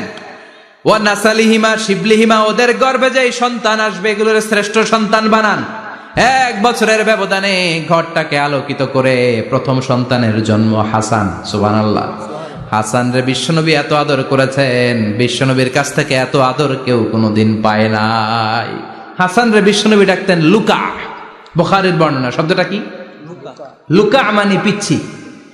ছোট বাচ্চাদেরকে আপনারা কি কন? আরে পিচ্ছি তো আমি কইছি, আপনারা কি কন? নাগাইছে কি বলেন? বাচ্চা বলেন, বাবু বলেন, আর কিছু কি বলেন? আর আর কিছু নাই। তাহলে এই যে বাবু, পিচ্ছি, হ্যাঁ, এই বাবু পিচ্ছি আরবি হচ্ছে লুকা। বিশ্বনবী ফাতেমার ঘরে এসে বলতেন, আইনা লুকা, পিচ্ছিটা কই রে? আমার হাসান কই, আমার নানা ভাই কই? আর বিশ্বনবীর আওয়াজ শুনলে হাসান এসে বিশ্বনবীর কাঁধে। আল্লাহু আকবার, আল্লাহু আকবার। বিশ্বনবী বলতেন, ফাতেমা আমার কলিজার টুকরা, যে ফাতেমারে কষ্ট দেয় সে আমারে কষ্ট দেয়, ফাতেমারে আনন্দ দেয় মানে আমি বিশ্বনবীরে আনন্দ দেয়। এই ফাতেমা সব সময় পর্দায় থাকতেন, দিনের বেলা বেরোতেন না, সারা দিনে টয়লেট করতেন একবার, সেটাও করতেন রাত্রে, যাতে দিনের বেলা কেউ তারে না দেখে। কি ব্যালেন্স লাইফ, কি ব্যালেন্স লাইফ! রাতে একবার টয়লেটে যাওয়া মানে কি সারাদিন খাওয়া দাওয়া এরকম ব্যালেন্স করে করতেন। কেউ দেখতে পারে না ওনারে, কেমন ছিল কেউই জানতো না। এমন ভাবে চলাফেরা করতো, কোনো পুরুষদের সামনে দিয়ে কখনো যেতেন না। এজন্য ইন্তেকালের আগে আলীকে বললেন, আলী, বিশ্বনবীর ওসিয়ত অনুযায়ী কিছুদিন পরে আমি আমার বাবার সাথে সাক্ষাৎ করব। ইন্তেকালের সময় বেশি লোক আমার জানাজাতে আসার দরকার নাই, নিজেরা দোয়া করে দিলে চলবে। আর আমার জানাজার খাটিয়ার উপর দিয়ে বিশাল একটা বোরকা দিয়ে দিও। এটার আরবিতে বলে নাউশ। কি বলে? এই প্রথম কোন নারী তার খাটিয়ার উপরে নাউশ ব্যবহার করেছে, জন্য এটাকে বলে সুন্নাতু ফাতিমা, ফাতেমার সুন্নাত। সাইয়েদাতুনা ফাতেমার আগে কেউ জানাজার খাটিয়াতে নাউশ ব্যবহার করে নাই। আল্লাহু আকবার, আল্লাহু আকবার। আলীকে বলে গেলেন, আলী, অল্প কয়েকজন পুরুষ নিয়ে জানাজা দিও, বেশি মানুষের কাছে আমার নিও না। দুনিয়ার বুকে আমি লুকিয়ে লুকিয়ে চলতাম, মরার পরে লুকিয়ে লুকিয়ে আল্লাহর কাছে চলে যেতে চাই, পুরুষদের সামনে আমার নিও না। ও মা, এই ফাতেমার জীবনী থেকে আপনার জন্য শিক্ষা হলো পর্দা। সব সময় পর্দাটা দেহে থাকার দরকার আছে না নাই? রাজি আছেন তো? তাহলে এই 6 জন নারীর জীবনে যদি আমার মায়েরা পরে, আমার মায়েরা বোঝে, ওই মায়েরা বিপদগামী হতে পারে নাকি? হতে পারে। তাহলে 6 জনের আবার রিভাইজ করে চলেন। প্রথমে বললাম কার কথা? হাজার। হাজারের জীবনী থেকে শিক্ষা কি? খাইয়া ফেলাইছি। শিক্ষা কি? আল্লাহর উপর তাওয়াক্কুল। 2 নম্বরে বললাম কার কথা? আসিয়ার কথা। আসিয়ার জীবনী থেকে শিক্ষা হলো ইমানের পথে অবিচল থাকতে হবে, ঠিক কিনা? তারপরে মারিয়ামের জীবনী থেকে শিক্ষা হলো সব সময় ইবাদতে মশগুল। খাদিজার জীবনী থেকে শিক্ষা হলো প্রতিভক্তি, স্বামীর প্রতি আনুগত্য। মা আয়েশার জীবনী থেকে শিক্ষা হলো জ্ঞান অর্জন করতে হবে কার খুশির জন্য? আর ফাতিমার জীবনী থেকে শিক্ষা হলো সব সময় পর্দা গায়ের মধ্যে থাকার দরকার আছে না নাই? মানতে রাজি আছেন? এই 6 জনের জীবনী গ্রন্থ কিনা যাবে না? কিনতে রাজি আছেন তো? কথা কয় না? সবাই রাজি? নারীদের জন্য জান্নাতে যাওয়া সহজ, very easy way. Our beloved Prophet Muhammad has prescribed a very easy way to enter the paradise for the women. নারীদের জন্য জান্নাতে যাওয়ার সহজ শর্টকাট। মায়েরা আবার কান খাড়া করেন খরগোশের মতো, শর্টকাট বলে দিয়ে যাই। আল মারআতু ইযা সাল্লাত খামসাহা, বিশ্বনবী ফরমান, 4টা কাজ যে নারী দুনিয়ার বুকে করবে ওই নারীর জন্য জান্নাতের 8টা দরজা খুলে দিবে কে? আল্লাহ। 1 নাম্বার আল মারআতু ইযা সাল্লাত খামসাহা, 5 ওয়াক্ত নামাজ যে মেয়েরা পড়বে, সামাত শাহরাহা, যারা রমজানের রোজা রাখবে, আতাআত বালাহা, স্বামীর আনুগত্য করবে, হাফিজাত ফুরুজাহা, লজ্জাস্থানের হেফাজত করবে। এই 4টা কাজ যে নারীরা করবে 8টা জান্নাতের দরজা তাদের জন্য খুলে দিবে কে? আল্লাহ। সহজ হয়ে গেল না? মাত্র 4টা। কয়টা? 4টা। আরো জোরে বলেন কয়টা? 4টা। মাত্র 4টা কাজ। আর কিছু কাজ করতে বিশ্বনবী নিষেধ করেছেন। জামার উপর দিয়ে পারফিউম মেখে যেতে নিষেধ করেছেন মুহাম্মদ সাল্লাল্লাহু আলাইহি ওয়াসাল্লাম। আইয়ুমা ইমরাআতিন ইস্তাআতারাত, যেই মহিলারা পারফিউম মেখে বের হলো পুরুষদের দৃষ্টি আকর্ষণের জন্য, কিয়ামতের দিন জিনাকারিনীদের কাতারে ওদেরকে দাঁড় করাবে কে? আল্লাহ। অনেক মহিলারা আছে ঝাঁঝালো পারফিউম দেয়, আছে না? টেম্পুর মধ্যে বসাই যায় না, না? সিএনজিতে বসছেন, এদিকে বসছে খালাম্মায়, হায় হায় পুরা সিএনজি আমোদ করে ফেলাইছে, এত ঘ্রাণ, ঝাঁঝালো গন্ধ। ঝানিয়া নিষেধ করেছেন। পরচুলা লাগাতে নিষেধ করেছেন। পরচুলা চিনেন? আলগা চুল, এই আলগা চুল লাগানো নিষেধ। পুরুষদের জন্য নিষেধ, নারীদের জন্য নিষেধ। অনেক ছেলেদের টাক মাথা আলগা চুল লাগায়, আছে না? নেই? শাহরুখ খান সাজতে চায়, হিরো আলম সাজতে চায়। হিরো আলমের মাথাতে চুল আছে অনেক, না? আচ্ছা। আবার অনেক নারীরা পরচুলা লাগায়। মায়েরা নিষেধ। ব্রু প্লাক নিষেধ করেছেন মুহাম্মদ সাল্লাল্লাহু। আবার ইসলাম একটা ড্রেস কোড দিয়েছে। 4টা নিয়ম মেনে যদি নারীরা ড্রেস পরে যে কোনো ড্রেস পরতে পারবে, কবুল করে নিবে কে? মায়েরা খেয়াল করে শুনেন, আপনাদের ড্রেস কেমন হবে? নাম্বার 1, আপনার পুরো দেহটা ঢাকা থাকতে হবে। যে ড্রেস পরবেন you should cover your whole body. শুধু হাতের এই 2 কবজি আর চেহারা খোলা রাখতে পারবেন, তবে চেহারা ঢেকে রাখা উত্তম। একজন মহিলা বোরকা পড়ছে কিন্তু চেহারা খোলা, তার হেজাব হয় নাই, পর্দা হয় নাই, এটা বলা যাবে? কিন্তু উত্তম হচ্ছে চেহারা ঢেকে রাখা, কারণ চেহারা সৌন্দর্যের রাজধানী। Face is the capital of beauty, ঠিক কিনা? চেহারা দেখলাম তো সব বোঝা গেল, ঠিক কিনা? কেমন মাধুর্যতা আছে, দেখতে কেমন সুন্দরী কিনা সব বোঝা যায়। এজন্য চেহারাটাও ঢেকে রাখবেন, চোখটা খোলা রাখবেন। বিশ্বনবীর স্ত্রী উম্মে সালামা বলে, দেখার জন্য আমার 2 চোখের দরকার নাই, লাগবে 1 চোখ। উনি আরেক চোখের মধ্যে আরেক কাপড় দিয়ে রাখতেন, এমনি তাকাইতেন। সাহাবারা বলতেন উনারে দেখলে আমরা দিতাম দৌড়, ভয় লাগতো। চোখ একটা দেখা যায় আর একটা খোলা, উনারে দেখে আমরা এদিক সেদিক পালিয়ে যেতাম। আবার অনেক মহিলারা পা ঢাকে না, পা কিন্তু পর্দার অন্তর্ভুক্ত। সব সময় মেয়েরা পা মোজা পরে বেরোতে হবে, পা দেখানো যাবে না। হাদিসে এসেছে শুধু হাত এতটুকু, পা কিন্তু পর্দার অন্তর্ভুক্ত। উম্মে সালামা বললেন, ইয়া রাসূলুল্লাহ, আমরা তো হাঁটতে গেলে অনেক সময় পা দেখা যায়। বিষ্ণু বললেন, তাই? তাহলে 1 বিঘত নিচ দিয়ে কাপড় বাড়াও। উম্মে সালামা বললেন, জোরে হাঁটলে তো তারপরও দেখা যাবে। বিষ্ণু বললেন, 1 হাত বাড়াও, ধুলাবালি সহ টানবা, তারপরও পায়ের 1 ইঞ্চি দেখানো যাবে। তাহলে ড্রেস কোডের প্রথম নিয়ম হচ্ছে পুরো দেহ ঢাকবেন। 2 নম্বরের নিয়ম, পোশাক ঢিলে ঢালা হবে না টাইট ফিটিং? আরো জোরে বলেন। আছি আমরা কোন জামানায়, লাজ শরম গেছে হারায়, পাতলা শাড়ির বাহার, পাখি ড্রেস লেহেঙ্গা, পোশাক দেখে নারীর লাজে মরে যাই, হায় হায়। আছি আমরা কোন জামানায়, লাজ শরম গেছে হারায়, ঠিক কিনা? লাজ শরমের বালাই নেই। ঢিলে ঢালা হবে, টাইট ফিটিং হতে পারবে না। মোটা কাপড়ের হবে। এই যে আমার জুব্বা দেখছেন, আমি মহিলাকে পোশাক পরে ফেলেছি কিন্তু হেরা পরে না, এরকম মোটা হবে। মোটা কাপড়, কিচ্ছু দেখা যায় না, বাইনোকুলার দিয়েও দেখা যাবে না। আবার ঢিলে ঢালা আছে না নাই? আমরা পুরুষরা যে এটা পরি, এটা দিয়ে 3 মহিলার কাপড় হয়, ঠিক কিনা? কাপড় পরতে চায় না তারা, ওদের পোশাক আমরা নিয়ে নিছি। তার মানে ঢিলে ঢালা হবে, মোটা কাপড়ের হবে, টাইট ফিটিং হতে পারবে। আবার পুরুষদের পোশাক হতে পারবে। এই 4টা নিয়ম মেনে যে যেই ধরনের পোশাক পরেন, চাদর পরেন সমস্যা নাই, শাড়ি পরেন সমস্যা নাই, ব্লাউজ পরলে ফুল হাতা পরবেন সমস্যা নাই, মেক্সি পরলেও সমস্যা নাই, বোরকা পরলেও সমস্যা নাই, কিন্তু পোশাকটা শালীন পোশাক হতে হবে। কি পোশাক? সবাই বলেন, শালীন পোশাক। পুরুষদের পোশাক পরা যাবে না, কারণ বিশ্বনবী লানত করেছেন ওই নারীদেরকে যেই নারীরা পুরুষদের মতো সাজতে চায়। এরকম আছে না নাই? দেখলে বোঝা যায় না কোনটা ছেলে কোনটা মেয়ে, আছে না নাই? এক লোক, একটা গল্প শোনাই আপনাদের। এক লোক এক বাগানে গিয়েছে, যে দেখে বাগানে কিছু ছেলে মেয়ে খেলাধুলা করে, কিন্তু ছেলে মেয়েদের পোশাক দেখে বোঝার উপায় নাই কোনটা ছেলে কোনটা মেয়ে। শুনতেছেন? পোশাকের এমন দশা, কোনটা ছেলে কোনটা মেয়ে বোঝাই যায় না। আফসুস করে বলল, হায় রে, কেমন এদের মা বাবা, কেমন এদের আক্কেল, কি পোশাক তাদের পরিয়েছে, কোনটা ছেলে কোনটা মেয়ে বোঝাই যায় না। পাশে এক ভদ্রলোক বসা ছিল, রেগে মেগে আগুন, এই মিয়া সাবধানে কথা বলেন, জানেন এগুলো আমার সন্তান, আমার সন্তান এগুলো। লোক তো ভয় পেয়ে গেছে, তাই নাকি? ও তাহলে আপনি এদের বাবা? এবার লোকটা রেগে মেগে বলে, আমি আপনার কি চোখ নেই, আমি বাবা হইতে যাবো কেন, আমি তো এদের মা। তার মানে কোনটা ছেলে কোনটা মেয়ে যেমনি বোঝা যায় না, কোনটা বাবা কোনটা মা এটাও বোঝা যায় না। এরকম আছে না নাই? ছেলেরা পরবে ছেলেদের পোশাক, মেয়েরা পরবে মেয়েদের পোশাক। চিল্লায় বলেন ঠিক কিনা? এজন্য ইসলাম নারীদেরকে যে অধিকার দিয়েছে, পৃথিবীর কোন ধর্ম এত অধিকার দেয় নাই। ইসলাম যে মর্যাদা আপনাদেরকে দিয়েছে, আর কেউ দিয়েছে নাকি? ইসলাম বলে প্রথম সন্তান কন্যা সন্তান হলে ঘরের মধ্যে বরকত আছে না নাই? মিন বারাকাতিল মারআতি তাবকিরুহা বিল ইনাস।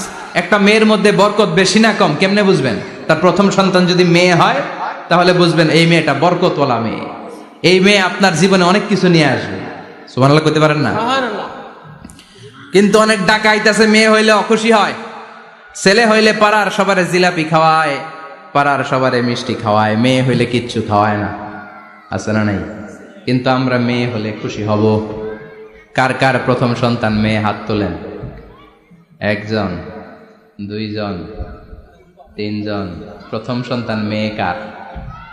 হ্যাঁ, অনেকে আছে তো মাশাআল্লাহ, আপনারা অনেক বরকতময়। আলহামদুলিল্লাহ, হাত নামান। আমারও প্রথম সন্তান মেয়ে, তিনোটাই মাইয়া। জান্নাত একটা আমার দিয়েন।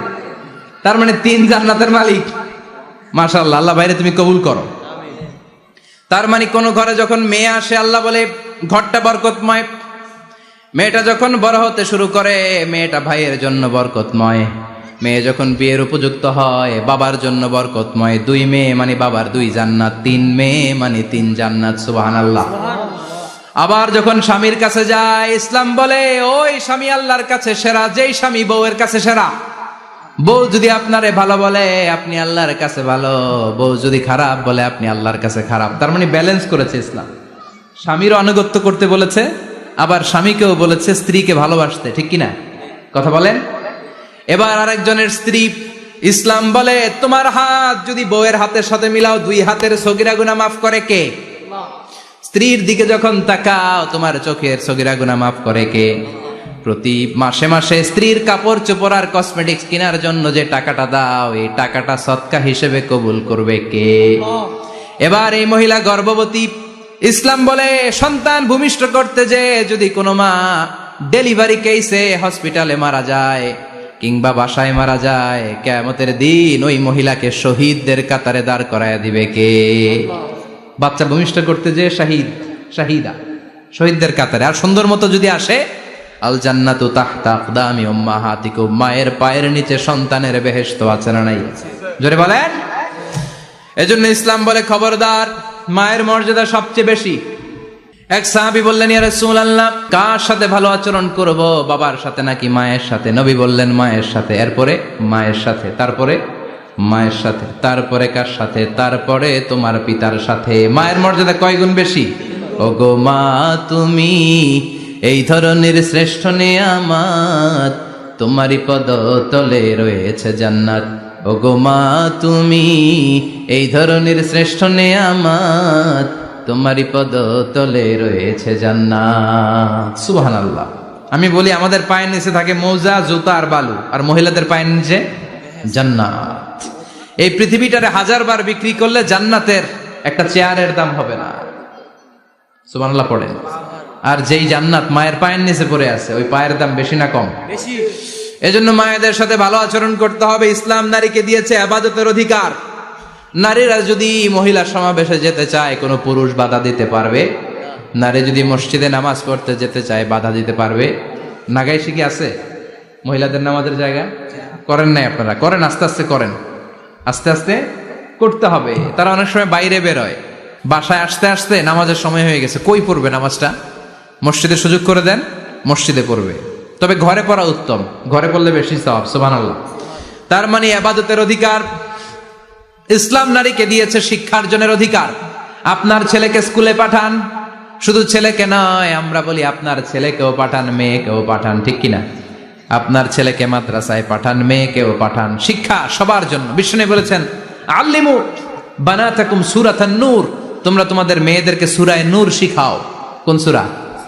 কথা কন। ও আমার মায়েরা, আপনাদের জন্য রব্বুল আলামিন সব হকের কথা সূরাতুন নূরে বলেছে। তোমরা তোমাদের নারীদেরকে সূরাতুন নূর শিক্ষা দাও। ও আমার মায়েরা, আজ থেকে সূরাতুন নূরের অর্থ পড়বেন, তাফসীর পড়বেন, ঘরটারে বরকতময় করে দিবে কে? আপনাদের আছে মোহরানার অধিকার। বিয়ে করলে পুরুষ মোহরানা পাবে না, দিবে।